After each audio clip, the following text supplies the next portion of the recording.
بسم اللہ الرحمن الرحیم الحمد للہ وکفا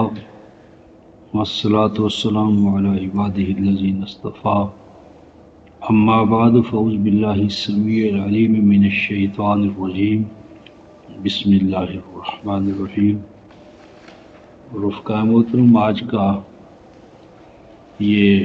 بیان یا آج کی یہ نشست صیام قرآن حکیم کے آئینے میں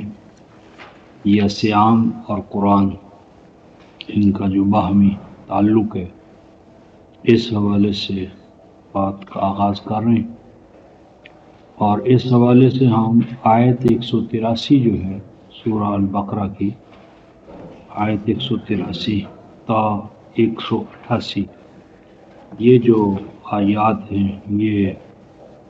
زیر بحث لائیں گے۔ پہلے یہ جو صیام سے متعلق آیات آ رہی ہیں، بلکہ جتنا بھی یہ احکام کا نظام آ رہا ہے، یہ اگر دیکھا جائے تو دو 177 البقرہ کی آیت 177 جو ہے یہ دراصل اصل یعنی جتنے بھی احکام ہیں بقرہ میں آ رہے ہیں ان کا یہ بیج ہے، یعنی ان کے لیے یہ جڑ ہے، ماں ہے، اساس ہے۔ سورہ البقرہ آیت 177 جسے عام طور پر آیت البر کہتے ہیں، آیت البر۔ تو یہ جو آیت البر ہے یہ احکام کی ماں ہے، ام الاحکام، اور اس میں آیت 177 میں خاتمے پر ایک یعنی قرآنی اصطلاح استعمال ہوئی ہے، یہ البقرہ 177 33 صفحہ، غالباً 33 صفحہ ہوگا۔ تو اس میں یہ الفاظ آئے تھے کہ وَالْمُوفُونَ بِعَهْدِهِمْ إِذَا عَاهَدُوا، 33 صفحہ البقرہ آیت 177۔ وَالْمُوفُونَ بِعَهْدِهِمْ إِذَا عَاهَدُوا وَالصَّابِرِينَ فِي الْبَأْسَاءِ وَالضَّرَّاءِ وَحِينَ الْبَأْسِ أُولَئِكَ الَّذِينَ صَدَقُوا وَأُولَئِكَ هُمُ الْمُتَّقُونَ۔ الصابرین، یہ والموفون بعہدہم، اور پورا کر دکھانے والے، ایفا پورا کر دکھانے والے، کیا چیز؟ بعہدہم، اپنے عہد و پیمان کو، یعنی عہد و پیمان جو اللہ کے ساتھ، جماعت مومنین کے ساتھ اور ایک دوسرے کے ساتھ، عہد تین طرح کے ہیں، اللہ کے ساتھ،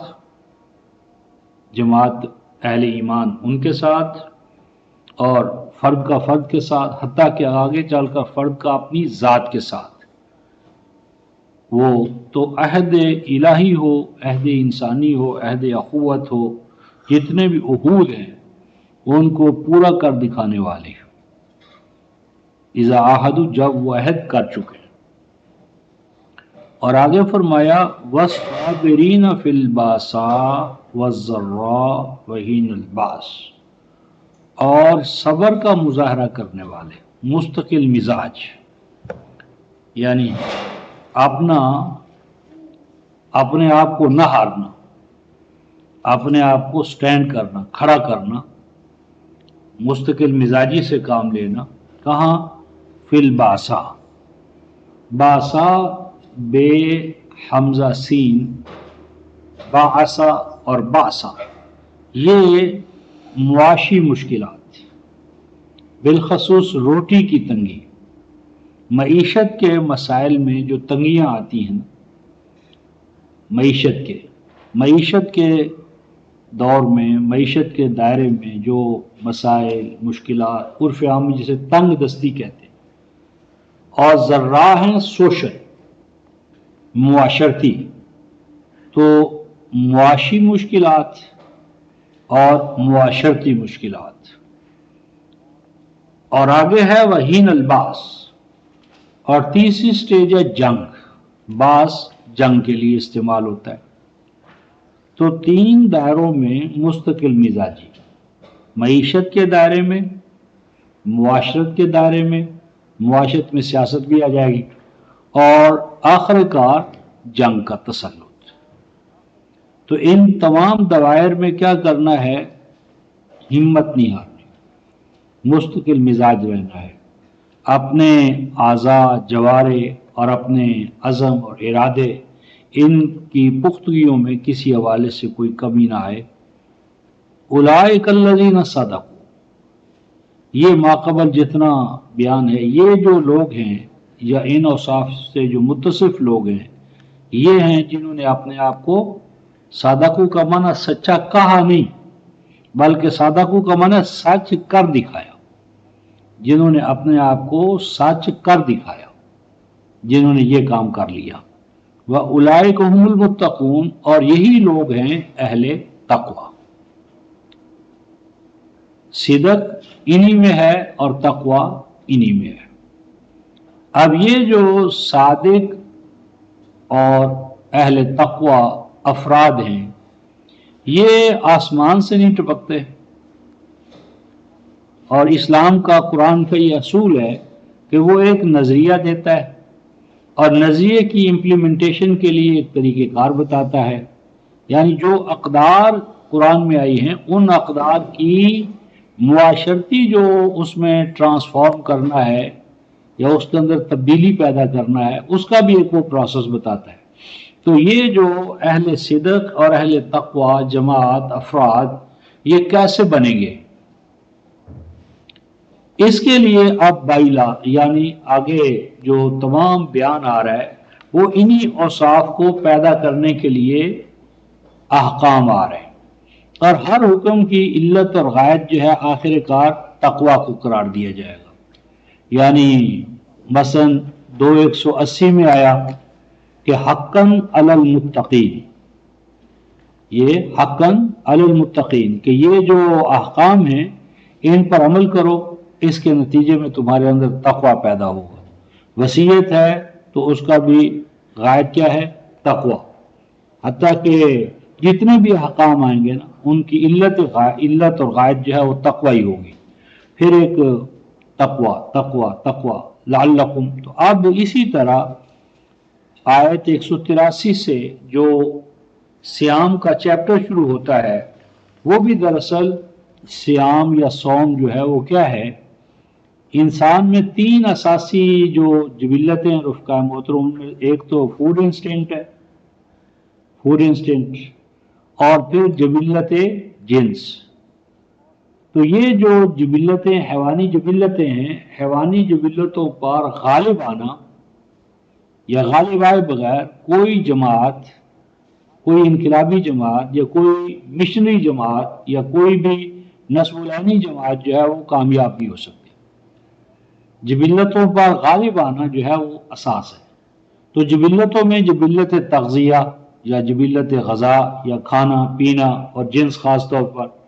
تو ان کی عملی تربیت کے لیے اب یہ ایک مستقل باب جو ہے وہ شروع ہو رہا ہے۔ تو اب ہم یہ جو آیت 183 ہے یہاں سے جو چلیں گے، بسم اللہ الرحمن الرحیم، یا ایھا الذین آمنوا کتب علیکم الصیام کما کتب علی الذین من قبلکم لعلکم تتقون۔ اے جماعت مومنین، لازم قرار دیا جا رہا ہے یا لازم قرار دیا جا چکا ہے، کتبہ فرض، فرض قرار دیا جا چکا ہے، علیکم تمہارے لیے، تمہارے اوپر، کیا چیز؟ الصیام۔ عام طور پر تو صیام کا معنی روزے کرتے ہیں کہ لازم قرار دیے گئے ہیں تمہارے لیے روزے، لیکن یہ صیام جو ہے یہ جمع نہیں ہے،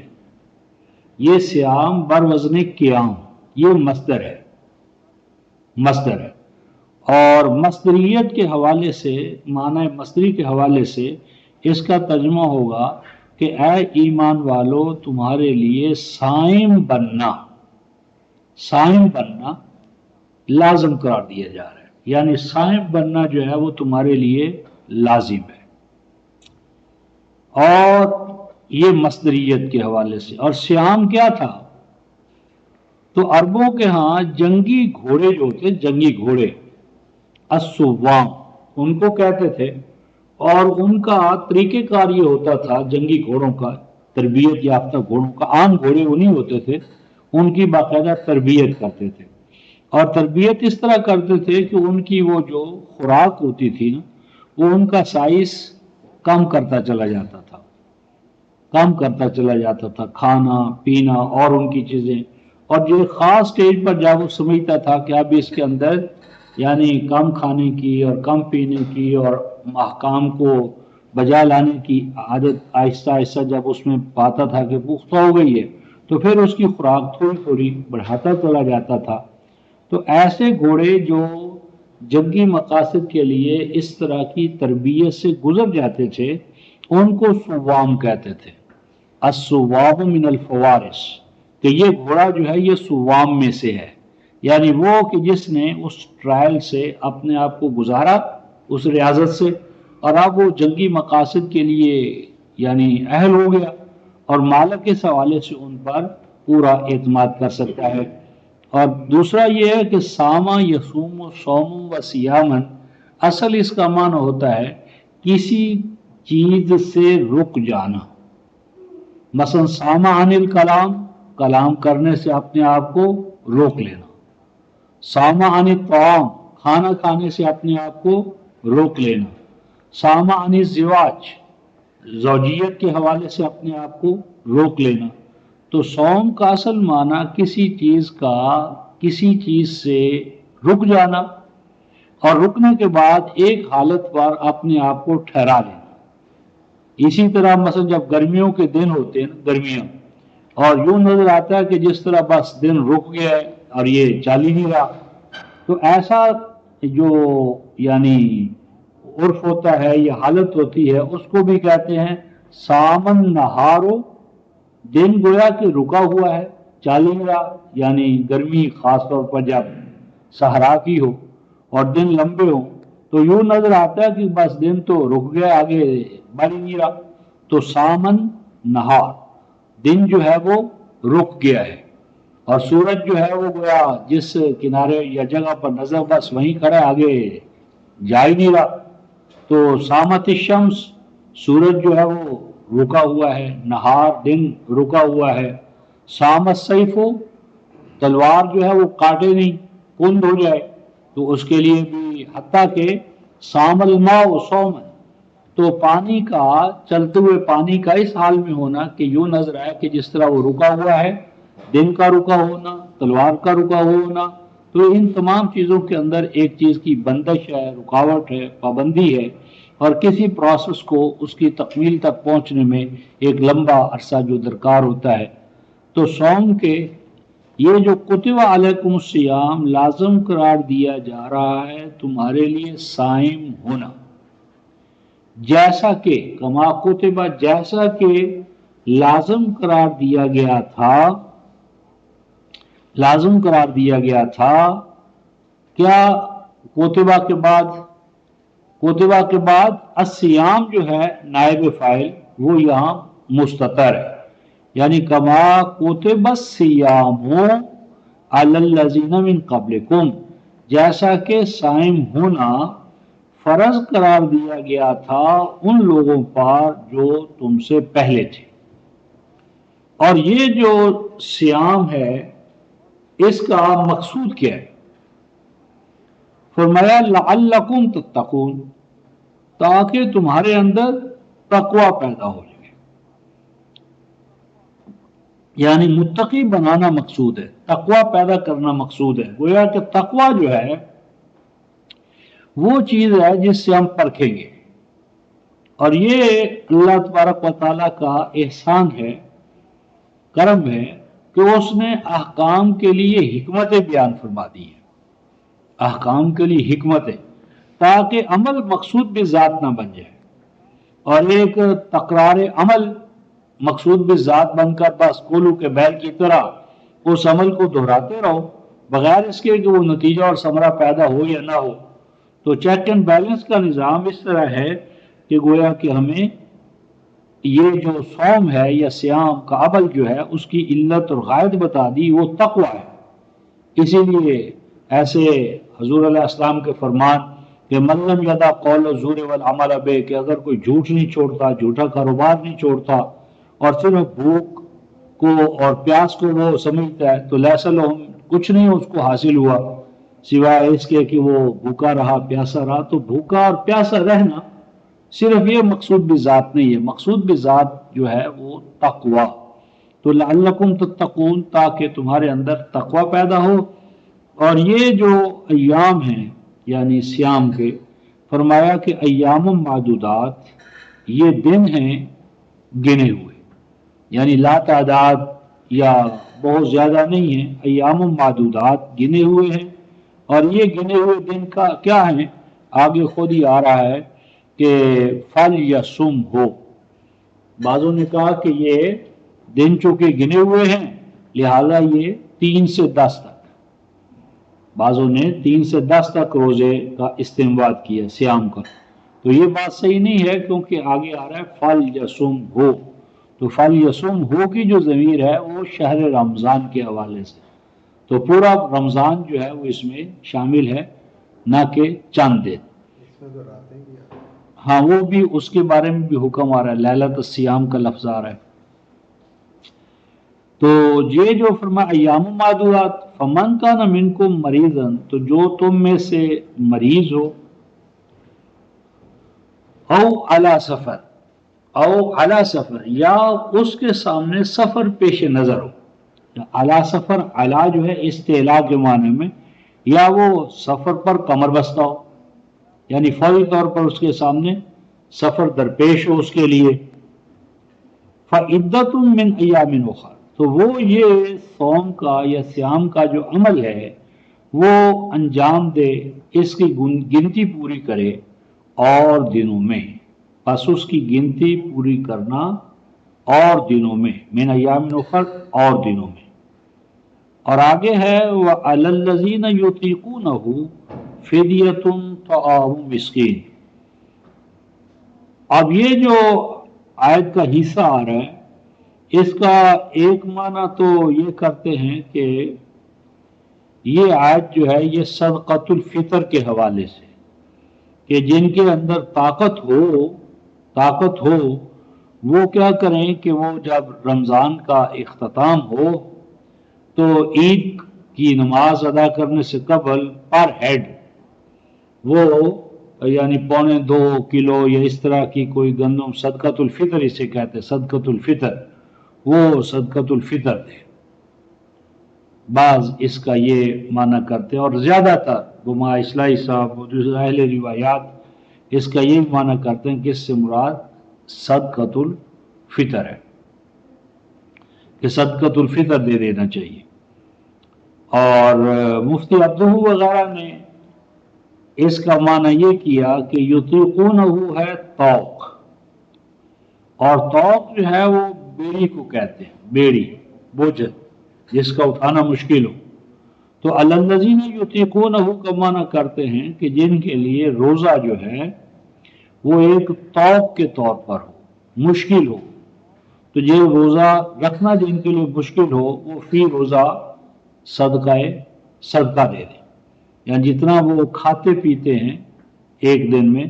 اتنا وہ ہر روزے کے حوالے سے صدقہ دے دیں۔ یہ ایک مفہوم یعنی آیا ہے، لیکن ہم اس کا مفہوم یہ لیتے ہیں کہ الذین یطیقونہ یہ ماقبل 2 کلاسز ہیں، ایک مریضوں کی اور دوسری مسافروں کی، کہ جب مسافر جو ہے وہ سفر سے واپس آ جائے،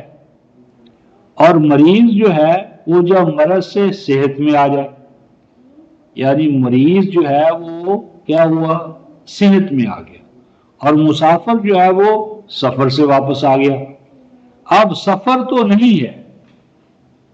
تو اقامت، اسی طرح مرض بھی نہیں ہے تو صحت، لیکن اگر حالت صحت کے باوجود اور اقامت کے باوجود روزہ رکھنا جو ہے اس میں تنگی ہو، مشکلات ہوں، تو ایسی صورت کے اندر آپ کو اجازت ہے کہ وہ صدقہ دے دے، صدقہ میں یعنی بیت المال میں دے، یا مساکین کی وہ حاجت مندی جو اس کو دور کر دے، وہ اس کی اجازت ہے۔ اور اگر وہ پر ہیڈ یعنی ایک خاص دینے کی بجائے فمن تطوع خیرا وہ زیادہ دے دے، وہ ایک فرد کی بجائے 2 دن کا، 3 دن کا، یا ایک سے زیادہ افراد کا وہ کر دے تو یہ زیادہ بہتر ہے۔ اور اس سے بھی بہتر یہ ہے، یا اس کے ایکویلنٹ یہ ہے کہ کوشش کرے کہ وہ روزہ رکھے، تاکہ وہ جو مقصود ہے اس کے ساتھ وہ زیادہ ایڈجسٹ کرتا ہے۔ تو اور تصوموا خیر لکم، اگر تم رکھ لو تو یہ زیادہ بہتر ہے، بشرطے کہ تم ایمان کے علم کے حوالے سے اس مسئلے کو لو۔ لیکن یہ بھی ایک رخصت یا اجازت ہے کہ چاہو تو صحت میں آنے کے بعد اور مرض سے صحت میں آؤ جب، اور جب سفر سے اقامت میں آؤ، تو 2 صورتیں یہ بھی جائز ہے اور یہ بھی جائز ہے۔ آپ فرماتے ہیں شہر رمضان الذی انزل فیہ القرآن، عام ترجمہ یہ ہے کہ رمضان کا مہینہ وہ ہے، عام طور پہ تو یہ نسخ دیا ہے، وہ نسخ، ہاں وہ یہ ہے کہ نسخ جو ہے ہم اس کے قائل نہیں ہیں، تو جو منسوخ مانتے ہیں یہ ان کا مسئلہ ہے۔ تو شہر رمضان الذی انزل فیہ القرآن کہ جو رمضان کا مہینہ ہے یہ وہ مہینہ ہے کہ جس میں قرآن نازل ہوا ہے، عام ترجمہ اس کا یہ ہے۔ تو مہینہ رمضان کا وہ ہے کہ جس میں قرآن نازل ہوا ہے۔ تو اب اس پر پھر بڑے مسائل پیدا ہوئے ہیں کہ جی قرآن تو 13 سال میں 23 سال میں نازل ہوتا رہا ہے، تو پھر اس کا معنی یہ کیا کہ شروع ہوا تھا، آغاز ہوا تھا، یعنی رمضان کے مہینے میں قرآن کا نزول شروع ہوا تھا، تو وہ انزل فیہ القرآن کا معنی ہو گیا کہ اس میں آغاز کا، یعنی بدعا، ابتدعا، کوئی ایک لفظ معذوف ماننا پڑتا ہے کہ جس میں قرآن کا نزول شروع ہوا تھا۔ لیکن یہ کہ اب یہ نزول کے لیے ایک آغاز کا، شروع کا لفظ یہ ایک باہر سے ہمیں یعنی لانا پڑتا ہے اور اس کا حذف ماننا پڑتا ہے۔ پھر اس کے بعد بعضوں نے کہا کہ یہ تھا کہ سماع دنیا پر، یعنی اللہ تعالیٰ کے ہاں سے سماع دنیا پر سیدنا جبرائیل کو کہتے ہیں کہ سارا قرآن رمضان میں مل گیا تھا، پھر وہ تھوڑا تھوڑا کر کے ان کو 23 سال میں ملتا رہا۔ تو یہ ایک توجیہ دوسری وہ ہے، لیکن ہم اس کا ترجمہ یہ نہیں کرتے۔ میں نے اس کا ترجمہ یہ کیا ہے کہ رمضان وہ مہینہ ہے، یعنی رمضان ہی وہ مہینہ ہے، جتنے بھی شہور ہیں، ان عدت شہور عند اللہ 12 شہرا، تو جو 12 مہینے ہیں قرآن کی روح سے، ان 12 مہینوں میں رمضان کا مہینہ ہی وہ مہینہ ہے کہ انزل فیہ القرآن، کہ اس کی فرضیت کے حوالے سے، یعنی رمضان وہ مہینہ ہے کہ جس مہینے کی فرضیت کے حوالے سے، اس کے احکام کے حوالے سے، اس کے مقام اور نیچر اور ماہیت کے تعین کے حوالے سے قرآن نازل ہوا ہے۔ یعنی مہینوں میں سے رمضان مہینہ ہے کہ جس میں قرآن اس کی فرضیت کے حوالے سے، اس کے مقام اور اہمیت کے حوالے سے اس میں قرآن نازل ہوا ہے، یعنی انزل فیہ اباؤٹ ہم یا اباؤٹ اٹ، یعنی اس کے حوالے سے، ہاں جی، اس کے پیش نظر، ہاں جی، اس کے احکام، مقام یا اس میں جو کچھ ہے اس کے حوالے سے قرآن نازل ہوا ہے۔ اور قرآن کچھ نازل ہوا ہے، اور قرآن یعنی القرآن کے اندر قرآن من حیث الکل، اور قرآن کا کوئی سی ایک سورہ جو ہے اس کو بھی قرآن کہا گیا ہے۔ اور آگے وہ القرآن جو ہے اس کے بارے میں فرمایا ھدی للناس وبینات من الہدی والفرقان، کہ وہ قرآن جو ہے وہ کیا ہے، جو اس حوالے سے احکام لے کر آئے ہیں کہ وہ نوع انسانی کو ان کی منزل بتانے والا، ہدا یعنی الٹیمیٹ جو گول ہے، اینڈ ہے، نصب العین ہے، وہ بتاتا ہے۔ وَبَيِّنَاتٍ مِّنَ الْهُدَى، اور جو نوع انسانی کا گول یا آئیڈیل یا ہدایت ہے، اس کے ہدایت ہونے کے دلائل بھی وہ خود ہی دیتا ہے۔ یعنی ایسا نہیں ہوگا کہ دعویٰ قرآن کرے گا اور دلیل مول صاحب کو لانی پڑے گی۔ یعنی کامل کتاب، اس کی ایک پہچان یہ ہے کہ وہ دعویٰ بھی خود کرے اور دلیل بھی خود دے۔ اور اگر دعویٰ کتاب کرے اور دلیل پنڈت، پادری، پروہت، پیر، مولوی لائے تو یہ کلام کا نقص ہے۔ تو دعویٰ بھی کرے اور دلیل بھی دے، اور دلیل اس کی یونیورسل ہونا چاہیے، جو ہمہ زم اور ہمہ مکہ۔ یہ نہ ہو کہ دلیل بس معجزہ ہے اور معجزہ صحابہ کے لیے، ابو بکر عمر کے لیے معجزہ، بعد والوں کے لیے وہ قصہ اور کہانی، تو نہیں۔ دلیل ایسی چاہیے جو صحیفہ فطرت کی طرح 24 گھنٹے ہر وقت وہ دلیل ہو، اولین کے لیے بھی ہو، آخرین کے لیے بھی ہو۔ تو فرمایا ہدی للناس، یہ قرآن جو اس حوالے سے نازل ہوا ہے اس کا حال کیا ہے کہ الناس کو، نوع انسانی کو، ان کی منزل، مقصود، نصب العین، علت، غایت بتانے والا، اور بینات من الہدا، صرف الہدا کا تعین ہی نہ کرے بلکہ الہدا کے ہدا ہونے کے حوالے سے بینات، دلائل، دو ٹوک اور واضح دلائل بھی دے الہدا کے۔ اور آگے فرمایا والفرقان، اور وہ دلیل اس قدر ابری ہوئی، نکھی ہوئی ہونا چاہیے کہ وہ دو چار کی طرح، یعنی ہر چیز کو نمایاں کرے۔ تو قرآنیت کا فرقان ہونا، دلائل کا فرقان ہونا، ہدا کا فرقان ہونا، ہر حوالے سے اس میں فرقانیت کی شان ہو۔ فرماتے ہیں فمن شاہد منکم الشہر، اب یہاں فمن شاہد منکم الشہر عام ترجمہ اس کا یہ ہے، اور جو کوئی اس مہینے میں موجود ہو، اس مہینے میں موجود ہو تو فلیصم ہو، اسے چاہیے کہ وہ اس مہینے میں صوم کا عمل کرے، صائم بنے، وہ اپنے اندر صوامیت جو ہے اس کو پیدا کرے۔ اور جو کوئی مریض ہو یا وہ سفر پر ہو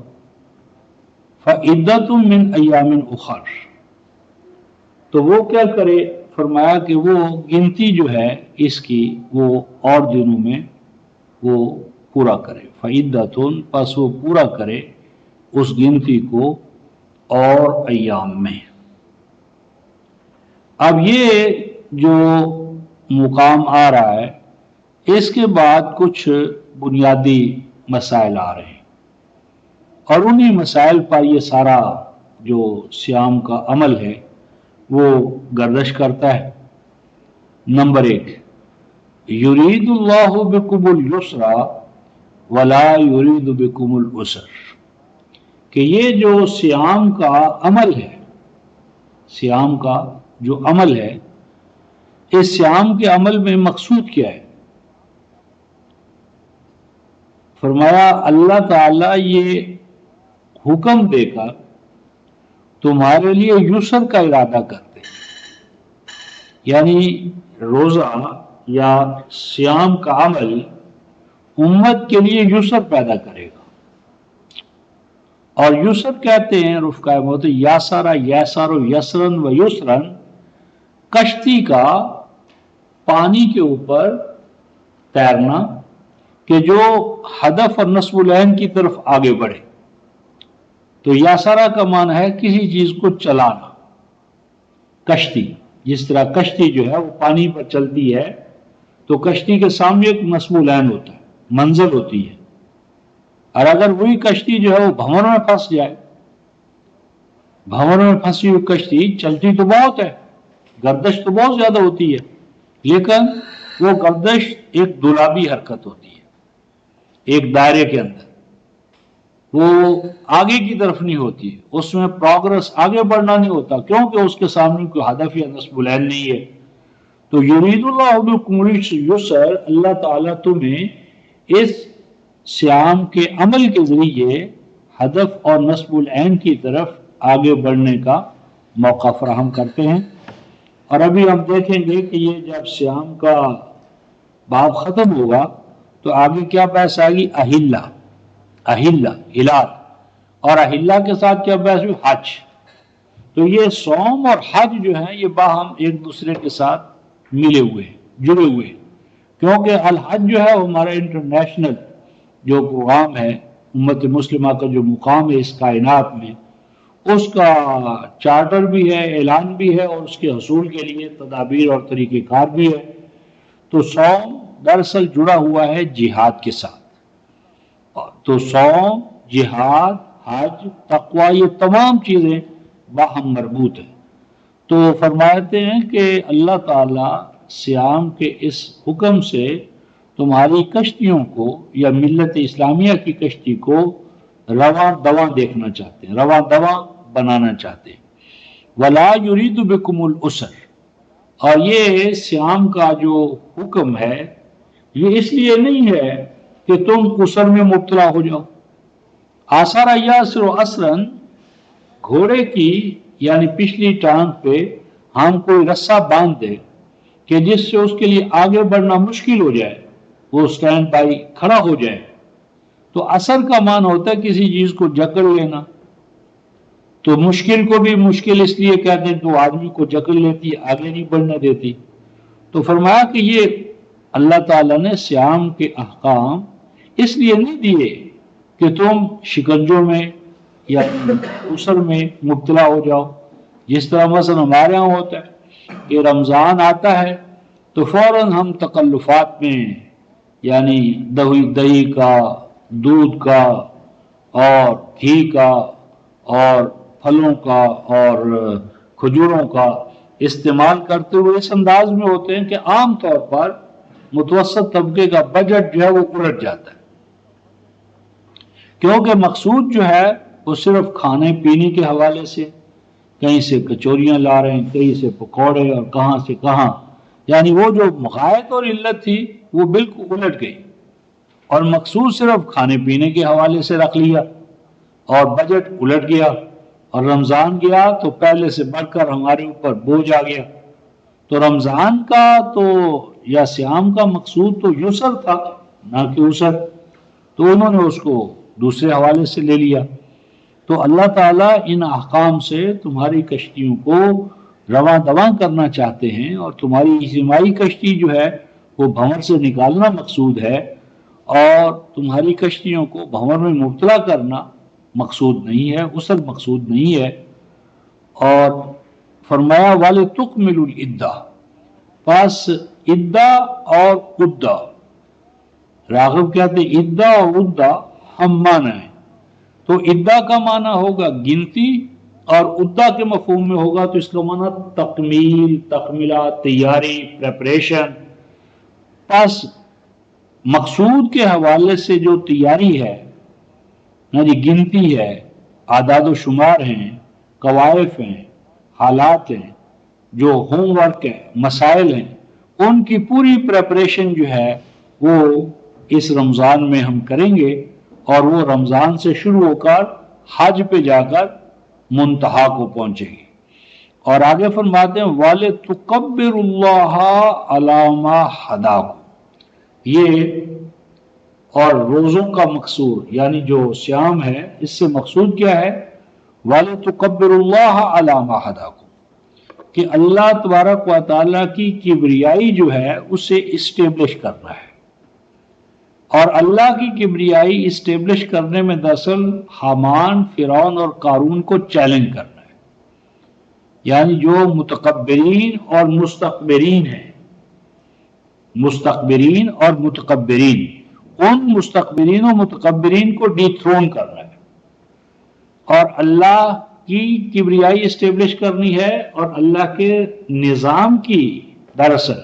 اور انجام کا نوع انسانی کی، ہر ابن آدم کی ڈگنیٹی جو ہے، ہیومن پرسنالٹی جو ہے، اسے اسٹیبلش کرنا ہے، اور انسانوں کے اندر جو طبقات بنا کر اور کمی بنا کر، نکارہ بنا کر کہ ایسے، تو یہ جو افراتفری ہے، امتیازات ہیں، امیر اور غریب کا، چھوٹے اور بڑے کا، حاکم اور محکوم کے، یہ جو تضادات ہیں، ان کو پاک کرنے کے حوالے سے عدالت کا، مساوات کا، اخوت کا، بھائی چارے کا جو نظام ہے، اس کی تربیت دینا مقصود ہے۔ وَلِتُكَبِّرُ اللَّهَ، اور اللہ تبارک و تعالیٰ کی کبریائی، وَلَهُ الْكِبْرِيَاءُ، تو اللہ تعالیٰ کی کبریائی کو اسٹیبلش کرو، جو انجام کار ہر ابن آدم کی، یعنی کبریائی ذات کی، اس کو اسٹیبلش کرنا ہے۔ اور اس کا طریقہ کار کیا ہو؟ علامہ خداکم، اس طریقے سے، جس طریقے سے کہ اللہ تعالیٰ نے تمہیں اس کی ہدایت دی ہے، یعنی اللہ تعالیٰ کی عطا کردہ ہدایت کے حوالے سے اللہ تعالیٰ کی کبریائی کو اسٹیبلش کرو، اور اس کی تمہیں اس رمضان میں یا صوم کے عمل میں یا صیام کی حالت میں تربیت لینی ہے، تربیت لینی ہے کہ اللہ تعالیٰ کی کبریائی کس طرح اسٹیبلش کی جائے ان ہدایات کی روشنی میں جو اللہ تعالیٰ نے تمہیں عطا کی ہیں۔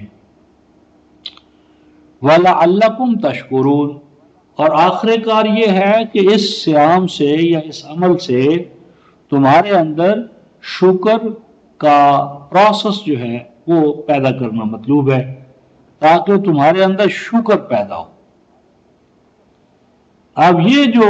مقاصد ہیں رفقا محترم کے، ایک تو امت میں یسر آئے، اسر کا کلا کما ہو، اور تیاری اپنی تکمیل کو پہنچے، اللہ تبارک و تعالیٰ کی کبریائی اس ہدایت کی بنیاد پر اسٹیبلش ہو۔ اللہ اکبر جو آج ایک قول ہے، وہ ایک زندہ حقیقت بنے کم از کم مسلم معاشرے میں، اللہ کی کبریائی اسٹیبلش کی جائے اس نظام ہدایت کی اساس پر جو اس کی وحی میں ہمارے سامنے ہے۔ اور اگلی بات یہ ہے کہ امت کا بچہ بچہ جو ہے وہ اللہ کا شاکر بنے، شکر گزار بنے۔ اب یہ جو چار مقاصد ہیں، ان مقاصد میں شکر سے اگر ہم شروع کریں تو ایک دو مقامات ہم دیکھتے ہیں امت مسلمہ کے حوالے سے، مثلا 8:26 جو ہے سورہ الانفال،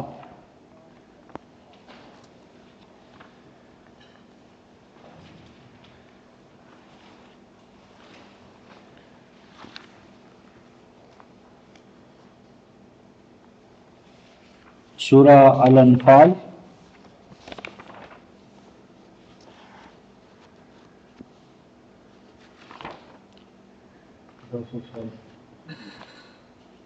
دو سو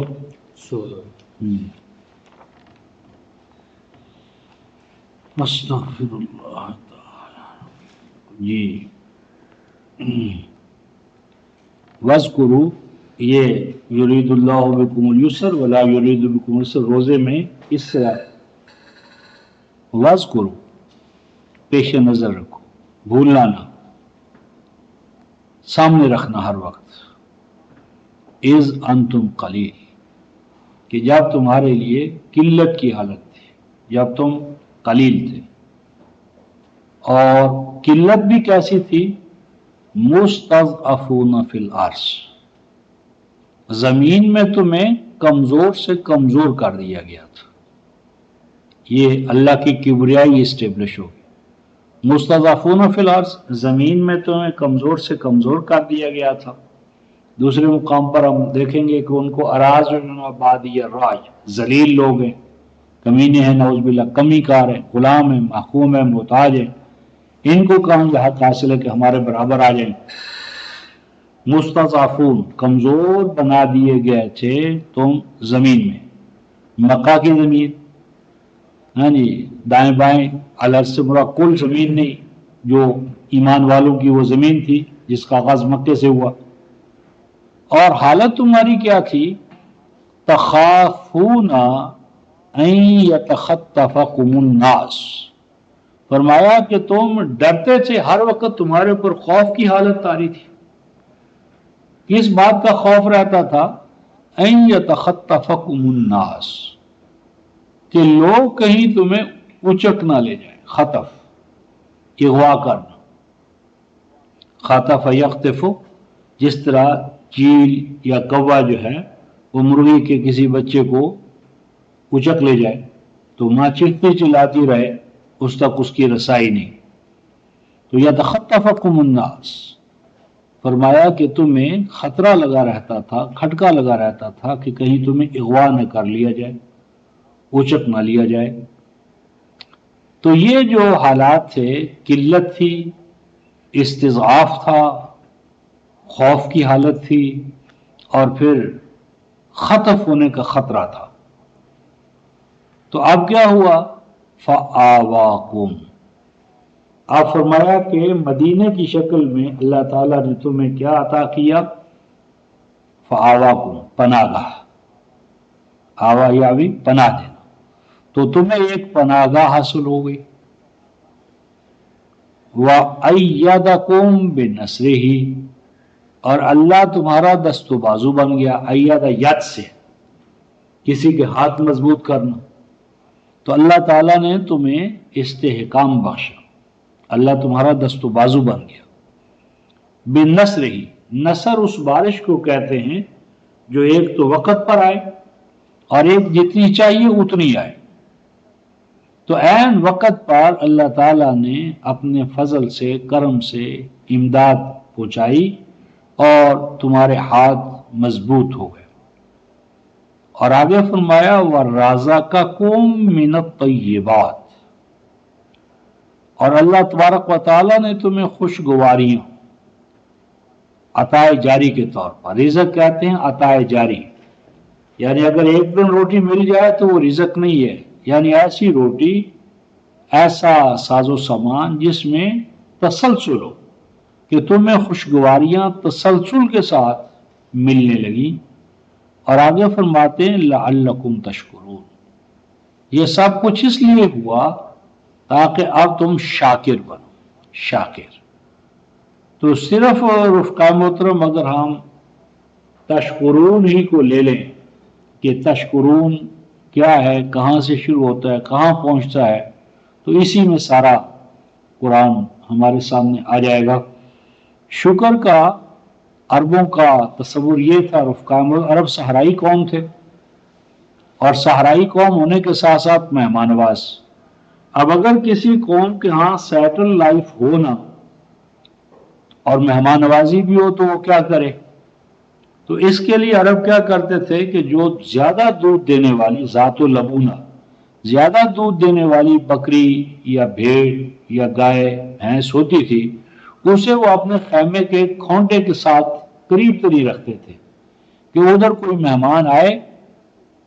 تو فوراً اس کا دودھ دو لیں اور قریب کھڑے جانور کو ذبح کر لیں، اور اس کے ساتھ ہی وہ خدمت میں پیش کر دیں مہمان کے. تو وہ جانور جو مثلا ذات و لبونہ، کہ اس کو آپ چارہ ڈالیں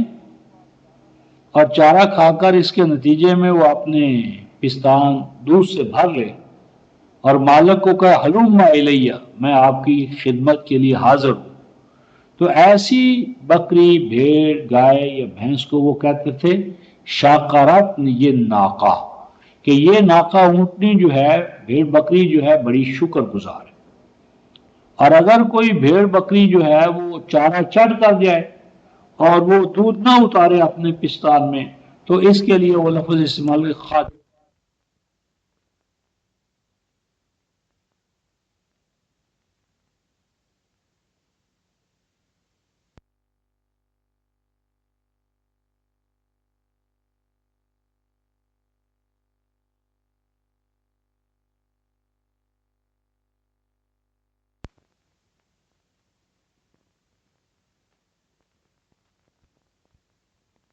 اللہ تعالیٰ کی عطا کردہ نعمتوں کا اللہ تعالیٰ کے بتائے ہوئے طریقے کے مطابق استعمال اور بھرپور استعمال. سیدنا ابراہیم کے حوالے سے سورہ آپ کی جو ہے النحل اس کی میرے خیال 112 آیت ہے جس میں سیدنا ابراہیم کے حوالے سے یہ نہیں 120 آیت ہے اور 337 صفحہ غالباً 337 کہ ان ابراہیم کان امتن کانتا للہ حنیفا ولم یکن من المشرکین شاکرا لانعمہ اجتباہ وہداہ الی صراط مستقیم وآتیناہ فی الدنیا حسنہ وانہ فی الآخرۃ لمن الصالحین۔ فرمایا کہ ابراہیم وہ اپنی ذات میں ایک انجمن تھے، وہ فرد تھے لیکن وہ اپنی ذات میں ایک انجمن تھے، اپنی ذات میں ایک امت تھے۔ وہ فرد اپنی ذات میں ایک کمینڈی فرد تھے لیکن اپنی ذات میں ایک امت کے امکانات رکھتے تھے۔ کانتا للہ، کانتا اپنی صلاحیتوں کو محفوظ کرنا کسی نسب العین کے حوالے سے انہوں نے مخصوص کر لیا تھا اپنے آپ کو اللہ کے لیے، یعنی اللہ تعالیٰ کے پروگرام اور نظام کو غالب کرنے کے لیے انہوں نے اپنے آپ کو خاص کر لیا تھا، حنیفہ یکسو ہو کر، ڈیووٹیڈلی، کلی طور پر اپنے ایکسکلوسیولی اللہ کے لیے اپنے آپ کو ریزرو کرنے والے۔ وَلَمْ يَكُن مِّنَ الْمُشْرِكِينَ، اور ان کی وفاداری خالصتاً اللہ کے لیے تھی اور ان میں کسی اور کی کوئی شراکت نہ تھی، خالصتاً وہ اللہ کے لیے تھے اور ہر طرح کے شرک سے وہ پاک تھے۔ اور ان کا وصف یہ تھا شاکرا لانعمہ، اللہ تعالیٰ کی عطا کردہ نعمتوں کی شکر گزاری کرتے تھے، یعنی بھرپور استعمال، لیکن قاعدے قانون کے مطابق، قاعدے قانون کے اللہ تعالیٰ کے عطا کردہ جو نظام اقدار ہے اس کے مطابق وہ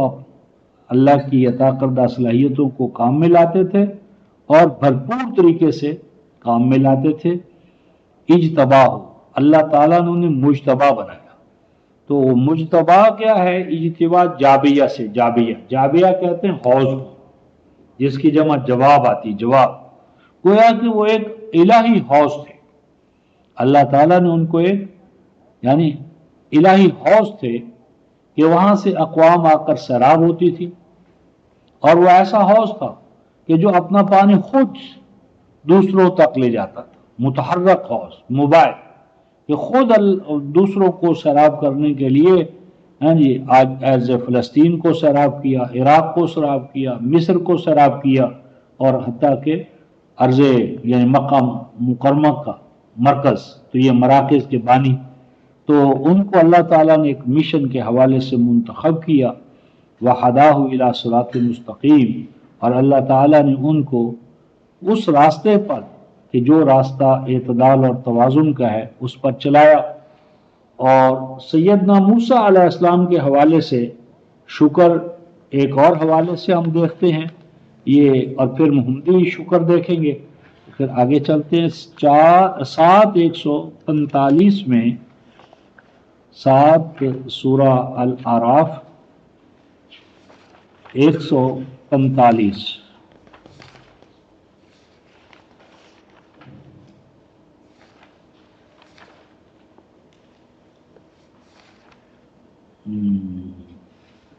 کیا 202 ہے یا 202 144؟ یا موسیٰ، سیدنا موسیٰ علیہ السلام کو خطاب ہو رہا ہے، اے موسیٰ، انی بلا شبہ میں استفیتک علی الناس، میں نے منتخب کیا تجھے لوگوں پر، لوگوں کے حوالے سے۔ کس حوالے سے؟ برسالاتی و بکلامی، اپنی رسالت، پیغام، اور میرا پیغام کیا ہے؟ میرا کلام، کلام کے حوالے سے۔ فخذ ما آتیتک، تو جو کچھ ہم تمہیں اپنے کلام کی شکل میں دے رہے ہیں اس کو تم مضبوطی کے ساتھ پکڑ لو، پکڑ لو کہ جو دیا ہم نے آپ کو. وَقُم مِّنَ الشَّاكِرِينَ، اور اس کلام کے حوالے سے اپنے اندر شکر پیدا کرو، شکر گزاری، یعنی اس کا بھرپور استعمال، صحیح استعمال اور بھرپور استعمال کلام الہی کا یہ کرو. تو یعنی یہ شکر سب سے بڑی نعمت کا، وہاں تھا شاکر لانعمہ، اللہ تعالیٰ کی تمام نعمتوں کی شکر گزاری، اور سب سے بڑی نعمت جو ہے وہ نعمت کلام ہے. تو نعمت کلام اس کا یعنی بھرپور استعمال اور قاعدے قانون کے حوالے سے استعمال. اور یہ 3965 میں نبی مکرم صلی اللہ علیہ وسلم کے حوالے سے یہ بات ایک اور حوالے سے آئی ہے، یعنی یہ وہاں یہ 557 صفحہ ہے، 557. وَلَقَدْ أُوحِيَ إِلَيْكَ وَإِلَى الَّذِينَ مِن قَبْلِكَ لَئِنْ أَشْرَكْتَ لَيَحْبَطَنَّ عَمَلُكَ وَلَتَكُونَنَّ مِنَ الْخَاسِرِينَ. آگے ہے بَلِ اللَّهَ فَاعْبُدْ وَقُم مِّنَ الشَّاكِرِينَ. فرماتے ہیں کہ ہم نے وحی کی آپ کی جانب اور ان لوگوں کی جانب جو آپ سے پہلے تھے، اور وہ وحی یہ تھی لَئِنْ أَشْرَكْتَ، کہ اگر وہ فرض محال آپ نے بھی شرک کیا، یعنی رسول بھی اگر شرک کرے تو کیا ہوگا؟ لَيَحْبَطَنَّ عَمَلُ، تو تمہارا عمل بھی حبات کے مرض میں مبتلا ہو جائے گا. حبات، ہے بالف بات تو حبات، حبات یہ مرض ہے رفقا محترم. پنجاب میں مثلا یہ برسین یا چٹالا کھا لینے سے جانور کی جو پسلیاں ہوتی ہیں وہ نیچے اس کا وہ بڑا پھولا ہوا نظر آتا ہے، لیکن وہ دراصل موٹاپا اصلی نہیں ہوتا، وہ ہوا بھری ہوتی ہے، اور جب تک اس کا وہ ہوا خالی نہ کریں تو وہ جانور جو ہے وہ مر جاتا ہے. تو حبات کا مرض کیا ہے کہ پھولا ہوا ہو لیکن اندر سے خالی ہو. تو اگر ایسا ہوا تو آپ کا عمل بھی جو ہے وہ گویا اللہ کی رضا کی بجائے، ہو سکتا ہے اس میں پھیلاؤ وسعت بہت ہو لیکن رضا الہی سے وہ خالی ہوگا تو وہ فائدہ مند نہیں ہوگا اور آپ خسارہ اٹھانے والے بن جائیں گے. بس اللہ ہی کے محکوم بن کر رہے ہیں، بل اللہ فاعبد، بس اللہ ہی کے محکوم بن کر رہے ہیں. وَقُم مِّنَ الشَّاكِرِينَ، اور اس عبودیت میں اپنے آپ کو کھپا دیں، لگا دیں، لیکن اللہ کے بندے بننے کے لیے بھی اللہ ہی کی تعلیم جو ہے اس کی شرط کو پورا کریں. یہ جو ہے کہ قم من الشاکرین، اس میں دو اسی صورت میں، ایک تو آیت نمبر 2 ہے اسی زمر میں،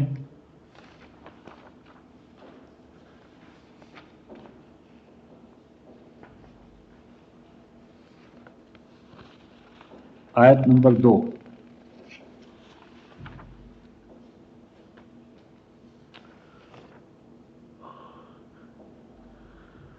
اِنَّا انزلنا الیک الکتاب، بلا شبہ ہم ہی نے آپ کی طرف اس کتاب کو اتارا، حق سے مالا مال، بالحق، حق سے بھری ہوئی، حق کے ساتھ. اور آگے کیا فرمایا؟ فَاعْبُدِ اللَّهَ مُخْلِصًا لَهُ الدِّينَ، بس اللہ کا بن کر رہے، اللہ کا بندہ بنا رہے، اللہ کا بندہ بن کر رہے. اور اللہ کا بندہ بننے کی شرط کیا ہے؟ مخلص لہ الدین، دین کو خالص اسی کے لیے خاص کرتے ہوئے. دین کو خالص اس کے اللہ کے، دین کیا ہے کیا نہیں ہے اس کا تعین اللہ کریں گے، اور اس کے لیے انہوں نے کتاب نازل کی ہے. یعنی خالص کرتے ہوئے دین کو اس اللہ کے لیے، یہ شرط ہے. اللہ کا بندہ بننے کے لیے شرط ہے کہ بندگی کے طور طریقے اس کی کتاب سے سیکھے جائیں۔ اور اسی کو یہ آیت 12 ہے میرا خیال ہے اس کی، یا 11-12 اسی زمر کی، یہ 11-12، قل انی امرت ان اعبد اللہ مخلصا لہ الدین وامرت لان اکون اول المسلمین، کہ کہہ دیجئے کہ بلا شبہ مجھے تو حکم دیا گیا ہے کہ میں اللہ ہی کا بندہ بن کر رہوں، اس حال میں کہ دین کو خالص کروں اللہ کے لیے، یعنی نبی کے لیے۔ نبی کا کام دین بنانا نہیں ہے، دین پہنچانا ہے، شریعت پہنچانا ہے، شریعت بنانا نہیں۔ شریعت سازی جو ہے یہ خالصتاً اللہ تبارک و تعالیٰ کا کام ہے، اور شرک فی الشریعہ، شریعت سازی کا شرک جو ہے یہ بھی ایک مستقل بذات شرک ہے۔ اور یہ کہ میں بندہ بنوں اللہ کا اس طرح کہ دین کو خالص کروں اللہ کے لیے، اور مجھے حکم دیا گیا ہے کہ میں اس میں اول مسلم، اول درجے کا نمونے کا مسلم بنوں۔ تو خیر کہنا یہ تھا کہ یہ جو شکر ہے ان حوالوں سے کہ اللہ تعالیٰ کی عطا کردہ جو کتاب ہے اس کتاب کو ایک زندہ نظام حیات کے طور پر اسٹیبلش کیا جائے، اور وہ جو زندہ نظام حیات کے طور پر جب کتاب آتی ہے تو اس کا سیدنا داؤد کے حوالے سے ایک اصطلاح قرآن نے استعمال کی ہے سورہ سبا میں، بلدۃ طیبۃ و رب غفور، یہ سورہ سبا ہے۔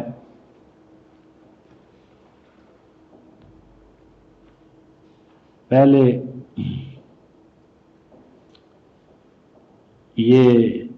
الفاظ ہیں آیت نمبر 11 میں، وَعَمَلُوا صَالِحًا، یہ کیا ہے 513 صفحہ، وَعَمَلُوا صَالِحًا اِنِّی بِمَا تَعْمَلُونَ بَصِیر، اور پھر آگے یعملون لہ ما یشاء من محاریب، یہ آیت نمبر 13، من محاریب و تماثیل و جفان کالجواب و قدور الراسیات اعملوا آل داود شکرا و قلیل من عبادی الشکور، یہ الفاظ ہیں کہ وہ سیدنا سلیمان کے جو ماتحت تھے، ان کے جو ماتحت تھے ان کا یہ بتایا ہے کہ یعملون لہ ما یشاء من محاریب، وہ بناتے تھے سیدنا سلیمان کے ماتحت جو ان کے سٹاف تھا، ملازم تھے، لشکر تھے، من محاریب محراب، چھاونیاں، سامان حرب و ضرب، یعنی حق کو غالب کرنے کے لیے سامان حرب و ضرب بنانا، چھاونیاں بنانا، اور چھاونیوں کے حوالے سے یعنی فنون حرب، ان کی تعلیم، تربیت، اکیڈمیز، محاریب میں تمام یہ چیزیں شامل ہیں، و تماثیل، اور ان کے ڈیزائنز، یعنی کس جگہ پر کون سی چیز بنائی جائے اس کے نمونے کے ماڈل بناتے تھے، تماثیل۔ اور آگے ہوا جفان، اور جفان جفن، یعنی جہاں سے آگے پانی، گیٹ وے، پانی کے لیے آگے گزرنے کے، تو جس کو آج ہم بند باندھنا، دریاؤں پر بند باندھنا، ڈیم بنانا، کل جواب، کہ جہاں پانی ہی پانی نظر آتا، جواب جابیہ کی جمع ہے، جابیہ پانی سے بھرا ہوا علاقہ، تو یعنی بڑے بڑے ڈیمز، وقدور الراسیات، اور ایسی دیگیں کہ جو اتنا اس میں لنگر کا کھانے کا سامان ہوتا تھا کہ ایک جگہ سے دوسری جگہ شفٹ نہیں ہوتی تھی، گڑی ہوئی، یعنی لنگر خانوں کا اتنا مستحکم نظام کہ اس میں ایسی جیسی دیگیں کہ جو ایک ہی جگہ پڑی رہتی تھی، ان کا ایک جگہ سے دوسری جگہ منتقل کرنا پرماننٹ۔ اور آگے اعملوا